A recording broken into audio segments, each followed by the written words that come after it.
I have laid out specific safeguards that would have to be in place for us to support any type of red flag law.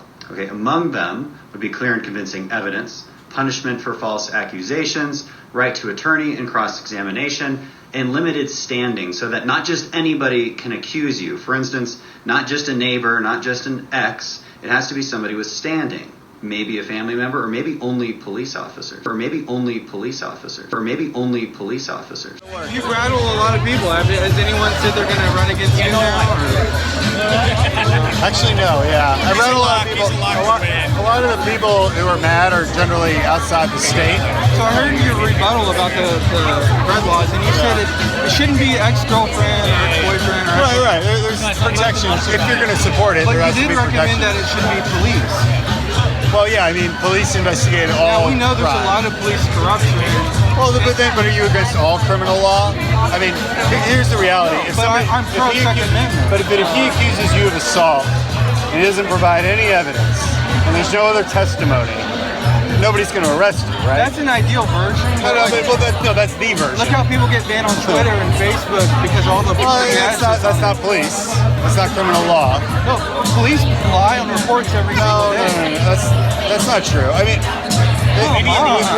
we live in a world are you living in, man? I live in the real world, and in the real world, she will not arrest you if she's an honorable cop. I can just tell, but there's a lot of Yeah, I don't know if she's honorable. I can pick up on your personality. Yeah, there's a lot of you have to frame it. You have to frame it in the sense once we open that door, it's over. You've already opened the door. You have criminal law. Like, again, we have all sorts of criminal laws. We have the law of the books. Second Amendment. That's the establishing law of our country. It's absolute as long as you're not infringing on somebody else's rights, correct? But you're talking about pre-crime. Taking someone's guns. I'm talking about threatening behavior. Red laws would take away people's rights before they've done anything based on the fear, based on the flag that they might commit and that's why you have to define what that flag would be. Right. It can't just be like, oh, he's mean to me. Whatever you define it as, it's a flag. And it's going to take away someone's rights before they've actually we've already defined those flags, right? Because you can't go buy a gun if you meet certain flags, right? Correct? Background checks. Like, if you meet certain criteria, you can't buy a gun. Okay. The question is, what if you meet all those criteria, but you already have guns? See, our laws don't provide a way to handle that. Gun laws to get back to what I agree. Some gun laws should be loosened, yes. But on this particular case, this is different, yeah. But they should be loosened, but they should be restricted. No, I mean, it's a nuanced conversation, and if you're black and white about it, you never get anywhere. I mean, your fallback is let the cops decide. That's not a fallback. The fallback is write the law correctly. That's a pretty. There is no correct way because you're taking away people's God-given rights. Let me hit that point directly. Okay. The government, as a government, they are no longer obligated to protect your rights once you have infringed on somebody else's rights. Correct? That's why you throw somebody in jail. You throw somebody in jail. You take away their liberty. No one has the right to infringe on someone else's rights. Okay, so can a felon have a gun? Can a felon have a gun? All we have to do is uphold existing law. Can a guy in jail have a gun? No, of course not. Because he's already infringed on somebody else's rights. Correct? This is what we're talking about here. But people who have medical marijuana cards can't get guns in some states, and that's unconstitutional as well. No, it's not. Well, if the federal government said you can't do that, then yes, it's unconstitutional. And actually, to be fair to your point, yeah, I actually agree with you.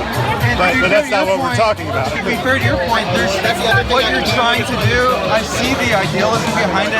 It's not idealism. If it's written correctly, I support it. If it's not written correctly, then I don't support it. In an ideal world, it would be written correctly. That's what you're going for. I respect that. No, but in my position is that. My position is if it's written correctly, I'll vote for it if it's not. The negative that would come out of that far outweighs the positive. I don't think so. Not if it's written correctly. Again, if it's not written correctly, then I would never support it. In a world where the elections are stolen by Google, where people like Clinton, who are corrupt as hell and belong in prison, are being given. I understand all that happens. That doesn't. You might not get intentions now, but 20 years from now, that stuff could be perverted. Well, but you should fight it 20 years from now. Look, the government's already trying to say if you believe in conspiracy theories, you're considered a domestic terrorist. So if you have any common sense now, you're considered a domestic terrorist. And I understand how the left makes these conversations very difficult to have because they see shit like that.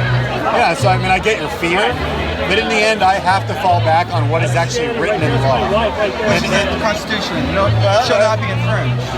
It's not absolute if you're infringing on somebody else's rights. But you've only done that once you've done that. You've not done that. Yeah, so if you wave a gun in somebody's face, It's already illegal to infringe. if you wave a gun in somebody's face, that's infringing on their rights, even though you haven't shot them. Okay, Right? All right, so that would be a red flag, for instance. Well, that's already illegal, though. No, it's actually not. Brandishing a weapon. But okay, right. So, but there's no law in place. So it's legal to arrest that person. What often happens, and what happened in a lot of these recent shootings, is the guy could have been arrested, but the judge didn't want to, right? Because it was like, I just don't want to arrest this person for that.